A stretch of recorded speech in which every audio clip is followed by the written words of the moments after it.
jadi keanekaragaman bebatuan.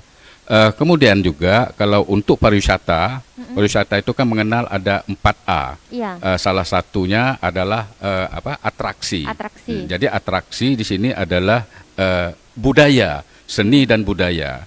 Jadi kalau untuk pariwisata ya mungkin bisa sama-sama kita pahami, saya rasa. Jadi sebetulnya pariwisata itu tanpa kebudayaan itu persis dengan hidup tanpa cinta. Baik. Jadi terakhir ini kita memang melihat ya untuk kebudayaan ini sudah mulai ya meluntur. Kemudian kami adalah Dinas Pariwisata dan Kebudayaan. Jadi tupoksinya adalah nanti ada unsur perlindungan, kemudian pengembangan, kemudian pemberdayaan, yang terakhir adalah pemanfaatan, Ibu. Sebetulnya untuk pariwisata, kebudayaan ini bukan kita rekayasa. Baik. Artinya bukan kita kita bayar untuk mereka beratraksi gitu, Bu. Tapi muncul dengan sendirinya. Jadi hal ini bisa kita lihat dari Bali misalnya. Jogja. Jadi Bali, Jogja itu yang mereka jual itu adalah kebudayaan. Baik. Dan orang bisa pergi ke Bali, ke Jogja itu berkali-kali dan itu tidak pernah bosan. Ada sesuatu yang belum mereka dapat. Nah, sedangkan kalau kita menjual cuman destinasi, jadi objek wisata itu paling mereka pergi paling banyak itu 3 kali. Contoh misalnya Celosia Garden. Mungkin saya cuma mau pergi ke situ 3 kali. Nah, setelah itu kalau tidak ada inovasi, kreativitas, orang tidak akan pergi lagi.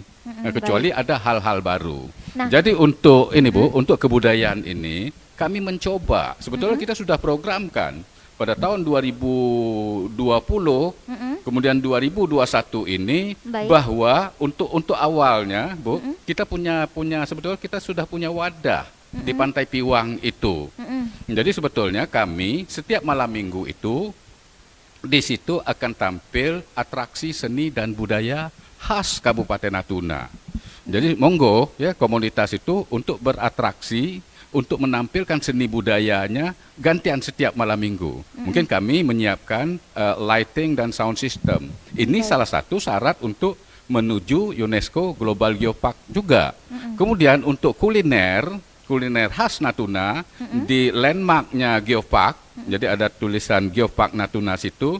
Itu kita akan kerjasama sama Ibu PKK, jadi Ketua Penggerak PKK Kabupaten, kemudian PKK Kecamatan, untuk mereka menyediakan kuliner khas Natuna. Baik. Jadi pada malam hari Minggu itu, Ibu, jadi pada malam hari Minggu itu, jadi wisatawan, kemudian kita bisa menonton seni budaya khas Natuna sambil menikmati kuliner khas Natuna. Nah, itu salah satu upaya-upaya kami, dan kami tetap juga di lapangan itu mengadakan pelatihan seperti di Pulau Tiga gitu.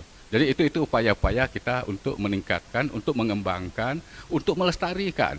Jadi seni budaya yang ada di Kabupaten Natuna.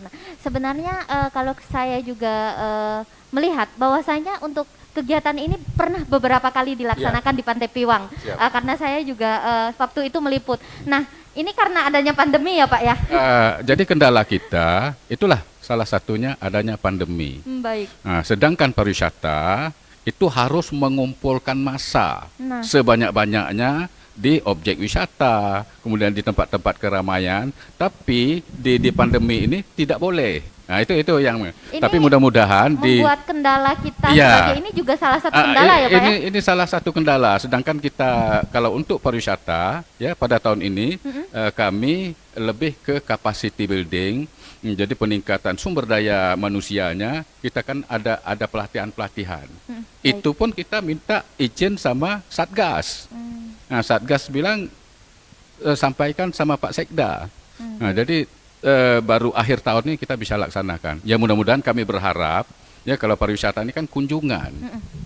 Nah, kunjungan. Jadi orang rame. Iya. Nah, itu. Nah, jadi mungkin untuk tadi geosite, nah kami juga ada upaya-upaya untuk ini bahwa untuk meningkatkan kunjungan ke geosite itu. Baik. Bekerja sama dengan PT Damri. Oh, begitu ya Pak. Iya, nanti Berarti mungkin untuk lebih memudahkan ya Pak ya. Nah, nanti mungkin adanya terakhir itu. kita ceritakan. Baik. Terima kasih. Nah, pendengar, untuk Anda yang ingin berpartisipasi, kami masih undang Anda di 081170336669. Dan ini di Facebook juga sudah ada yang mengomentari dari Irwandi. Tadi Ketua Harian Geopark Natuna Bung Kiki mengatakan tidak merubah bentuk kultur masyarakat atau batu tersebut, tetapi apakah dengan perkembangan sekarang tidak akan merubah kultur asli daerah tersebut? Mungkin bisa dikomentari. Maksudnya mungkin dengan adanya ini akan merubah tidak dengan daerah sekitar begitu? Karena ini kan diekspos, adanya orang datang begitu. Ada dampak mungkin negatifnya atau apa mungkin maksudnya? Oh, kalau gampang dijawab. Sebenarnya coba lihat di Bali deh gitu. Iya. Orang masih tetap berkebudayaan walaupun bule-bule datang dengan gaya pakaian mereka, culture mereka, mungkin mereka minum apa segala macam. Tetapi orang Bali tetap beribadah, tetap sembahyang dengan versi mereka. Nah, kita juga bisa begitu. Karena urusan ibadah itu kan kita dengan Tuhan, terus urusan culture dan kebudayaan kita justru tetap harus bertahan karena memang orang ingin melihat kita nari topeng, orang ingin melihat kita tari malok sagu misalnya. Orang pengen lihat itu karena di tempat mereka tidak ada, itu harus kita jaga. Orang pengen makan tabel mando, ya kita sajikan tabel mando, jangan kita sajikan burger atau apa segala macam, karena itu tempat mereka sudah banyak gitu kan. Kita sajikan yang khas di tempat kita gitu. Jangan kita jadi mereka, tetap biar mereka mengikuti ini kita. Dia akan merubah malah, terutama bentuk memang harus tetap dijaga. Batu itu kalau besarnya tingginya mungkin 30 meter sampai urus jutaan tahun yang ke depan itu harus tetap 30 meter juga, kecuali dia karena proses alami ditimpa air atau segala macam dia berubah bentuk, itu si alami tidak masalah itu. Tapi yang ada beberapa lokasi yang memang sudah kita tetapkan untuk menjadi UGP terus untuk menjadi geopark terus tetap dipertahankan. Baik. Bentuk bebatuan terus tetap dipertahankan, tidak boleh diapa-apakan, tidak boleh disemen, tidak boleh diapa segala macam. Nah, ada beberapa lokasi yang memang itu masih boleh ditambang, silakan gitu kan. Nah, karena memang itu bukan dari bagian titik geopark zona inti geoparknya gitu. Yang lain silakan, karena gitu kan kehidupan masyarakat silakan, itu tidak masalah. Culture tetap harus kita pertahankan. Iya. Itu Nah, ini berarti dari BP Geopark Natuna memberikan sosialisasi pemahaman kepada masyarakat juga hal ini dilakukan ya? dari Bung Kiki? sekolah. Kita turun ke sekolah dulu.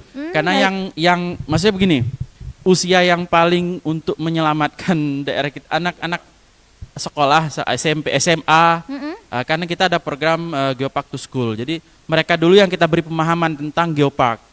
Ya gitu, nanti mudah-mudahan mereka sudah memahami, dia sampaikan kepada orang tuanya, kakaknya, abangnya, adiknya. Itu anak-anak sekolah ini penyambung informasi bagi keluarga-keluarganya. Itu dulu yang kita jalankan. Baik. Nah, pendengar, itu tadi jawaban. Mungkin Bung Irwandi juga mendengar secara langsung ini. Iya. Dia by Facebook menonton di Iya. RRI Rane. Silakan pendengar, untuk Anda yang berpartisipasi dapat menghubungi di line telepon kami, juga secara langsung mengomentari di Facebook kita untuk tema kita pada hari ini atau pagi hari ini dengan 3 narasumber yang telah hadir di studio kami. Kepada Pak Abdillah ini Pak, salah satu juga pengelola geosit Batu Kasah Kabupaten Natuna Pak. Untuk di wilayah Bapak sendiri Pak, dengan adanya geosit Batu Kasah ini, setakat ini masyarakat di sana apakah ada yang keberatan? Katakanlah banyak orang datang, lalu dengan adanya pariwisata juga Pak, ada sisi negatifnya tidak Pak dengan adanya ini begitu? Selama ini ya dari awal dibukanya, baik sebelum ditetapkan sebagai geoset ataupun sekarang ini, ya masyarakat di sana cukup mendukung. Baik. Nah, cukup mendukung artinya tidak ada Sisi hal-hal negatif, yang positif semua ya, Pak? hal-hal yang diganggu Oh, misalnya, gitu. kan nggak ada. Kalau ada kenakalan dikit-dikit itu biasalah keran air hilang misalnya. Iya, baik. Tapi masyarakat cukup membantu. Contohnya waktu ada tim dari Kemenlu itu ya, Pak Ania turun sana, itu regu kompangnya turun. Kemudian pencak silatnya juga ditampilkan gitu kan. Masyarakat cukup membantu. Baik. Cuman hari ini memang secara ekonomi, efek geofak itu terhadap ekonomi masyarakat itu memang masih belum maksimal. Karena apa? Tingkat kunjungan ke Batu Kasah itu masih relatif sedikit ya. Kemudian tradisi masyarakat sendiri ke pantai Gita Masa. Nah, Gita Masa artinya Gita Masa itu bawa bekal dari rumah itu masih banyak. Artinya begitu ya Pak ya. Jadi orangnya ramai tapi belum mampu meningkatkan ekonomi masyarakat sekitarnya. Karena apa? Kebiasaan membawa bekal itu masih cukup banyak ya. Kita nyiapkan gazebo tapi isinya bekal. Baik. Belum pernah terjadi di tempat lain, itulah yang terjadi di Natuna begitu. Artinya apakah mau dilakukan adanya aturan-aturan mungkin makan minum harus beli di tempat begitu Pak? Sampai hari ini belum ya, Pak? kita lakukan. Mungkin di satu saat nanti, karena mengingat apa, untuk menjaga lingkungannya itu memang butuh biaya personal yang besar. Kalau kita hanya dapat uang tiket masuk 2.000 per orang itu memang cukup berat untuk mengatasi biaya operasionalnya itu. Baik. Dari pemerintah Kabupaten Natuna sendiri Pak ini kepada masyarakat sebenarnya dalam mendukung ini atau upaya konservasi terhadap kekayaan alam, menjaga kekayaan keanekaragaman hayati yang tergandung di Kabupaten Natuna ini cukup kaya sebenarnya, yang Bapak tadi jelaskan begitu banyak sebenarnya. Caranya seperti apa Pak? Mungkin yang spesifik yang bisa langsung dilakukan oleh masyarakat kita saat ini Pak, mulai sekarang begitu. Jadi kami berharap betul Bu, tadi saya sampaikan bahwa tujuan dari ditetapkan sebagai kawasan geopark itu pertama untuk konservasi, yang kedua untuk edukasi, yang terakhir itu adalah untuk ekonomi berkelanjutan. Baik. Artinya tanpa merusak alam, ya, bebatuan yang kita miliki yang umurnya sampai dengan 188 juta tahun yang lalu itu, ya, tapi ekonomi kita bisa berkelanjutan, bisa tumbuh. Baik. Jadi adapun upaya-upaya kita mungkin untuk bebatuan, untuk geologi ini Ibu, jadi kami tidak bisa bekerja sendiri Dinas Pariwisata.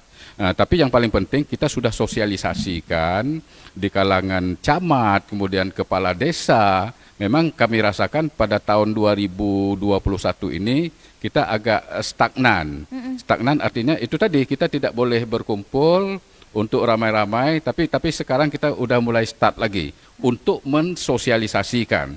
Yang paling penting dalam hal ini adalah salah satu syarat dari ke UNESCO Global Geopark itu Bu, itu adalah kita sudah ditetapkan sebagai geoheritage. Jadi geoheritage ini adalah warisan geologi nasional.